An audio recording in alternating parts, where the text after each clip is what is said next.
Korean manners. There are manners in all countries, but manners can be different from one country to another and can even change due to the changing times and the culture. At times, there are clashes that occur due to these cultural differences in standard manners. Korea also has its manners and can be regarded as more complex compared to that of the US. Most etiquette and manners are for others rather than for the self. Therefore, they are used for being considerate and respectful to others. Because Korean society still stresses social status, and Korean mindset is based more on collectivism rather than on individualism, Koreans put more emphasis on the manners that are expected to be followed, and this is also reflected in the Korean language. We can see it from the way that Koreans greet each other. In the US, where we live, regardless of age, we can simply wave and say hi or hello. But in Korea, the person who is younger or is of a lower social status needs to bow with their head down. The other person should also bow, but how much the speaker's head is lowered is different. So, simply by looking at how someone bows, one can determine who is in the higher social hierarchy. Shaking one's hand has also become commonplace in Korea. But even with handshakes, the older person is the one who can offer it, and it's considered rude if the younger person offers a handshake first. And even for handshakes, the younger person is to use both hands to shake hands, while the other person, the older person, can simply shake hands with one hand.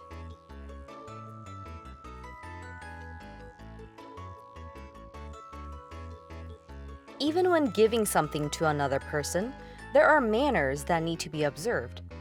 An older person can hand an item to the younger person simply by using one hand, but the younger person in the situation is expected to use two hands to give or receive something. A younger person who is seen giving or receiving something with just one hand would be seen as very disrespectful. When talking to someone, the younger person or the person in the lower social status are expected to not look at the older person in the eye. In the US, making eye contact is a standard way for people to behave when talking to each other. But in Korea, if the younger person looks back at the older person when talking or when listening, it is regarded as the younger person challenging the older person. This is another big difference between the East and the West. When riding in a car, in the US, the seat next to the driver's seat is the top seat, but in Korea, the back seat is the top seat. Therefore, it is good manners to seat an older person in the back seat instead of next to the driver's seat. Korean language has honorifics. This changes some words or the end of a sentence depending on who the speakers are in the conversation. For example, to say, I am eating in Korean, you can say, 나는 지금 먹고 있어. But if you're talking to an older person, you have to say, 저는 지금 먹고 있습니다. Or, 저는 지금 먹고 있어요. So in Korean, by listening to how people talk to each other, you can figure out their relationship and/or their social status. This makes Korean people care a lot about age. By having the younger people use honorific language to the older people, and older people use plain form of language to younger people, speakers are recognizing who is in the higher status, the social status, through speech. Therefore, when it is difficult to determine who is older or younger simply by physical appearance, people would ask each other for their age or the zodiac sign, even if it's their first time talking to each other. This makes some Koreans prefer to look older, which is usually the opposite of what people want. So even if a Korean speaker asks for your age during a conversation, don't be offended.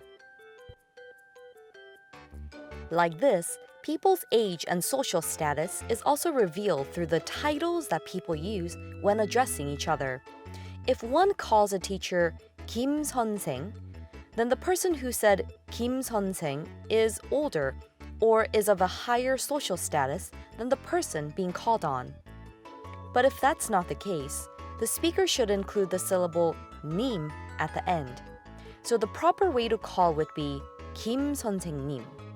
This addition of 님 is also seen in the title for someone who is a business owner, which is 사장님, in the word for parents, which is 부모님, and for the title for pastor, which is 목사님, and for the wife of one's higher up in the work setting would be 사모님.